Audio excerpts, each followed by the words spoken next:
Not so much liked. Definitely didn't share a lot of thought processes, but you can subscribe to how you want to on either guy. Actually, the pun intended. A lot of people are subscribing to Dan Rather as a pillar of our global community, as he's telling the truth and poking the bears and, saying what it is in his folksy sort of voice.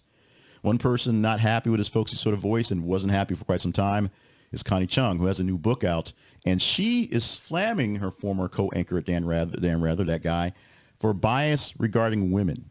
This is coming out in a new memoir. Now, Connie Chung is doing the rounds, so a lot of things are happening in stories that we've seen that we didn't put out there that have been out there chatting up. There's a lot of Chinese, a lot of Asian women named Connie because of Connie Chung. Obviously not an Asian name, but hey, it stuck for someone like that. She's iconic. She's opened doors. She's tapped at ceilings to try to make them work.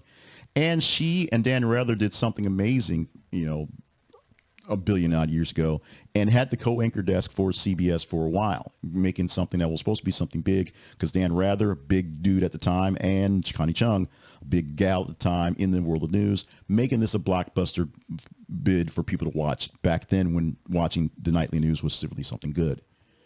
And it didn't work. We heard all the rumors, innuendo, which turned out to be pretty much true, about Rather and Chung not getting along with each other and Rather being rather rude to Miss Chung. But in her new book, Connie Chung talks about the toxic work environment for all women in general, not just her specifically.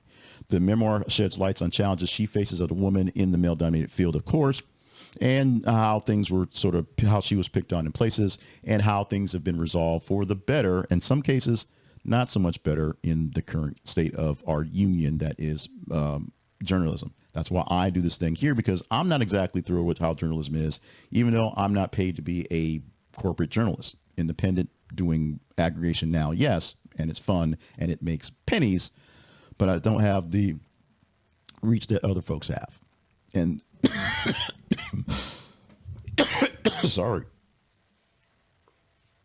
I want to use that for a recap too, and I have to try to hold back that cough. But this is a big deal.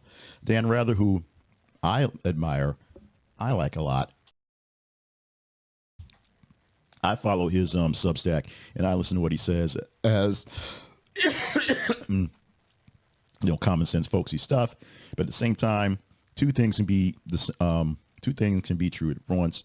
Dan Rather can also be not a nice guy and have everything right going forward. Mark Robinson can be a terrible person and a good legislator. He's not a good legislator, so that's why being a terrible person really makes a difference. Thank you, Connie Chung. Thank you, Dan Rather. Thank you, folks, for being newsers, if you will.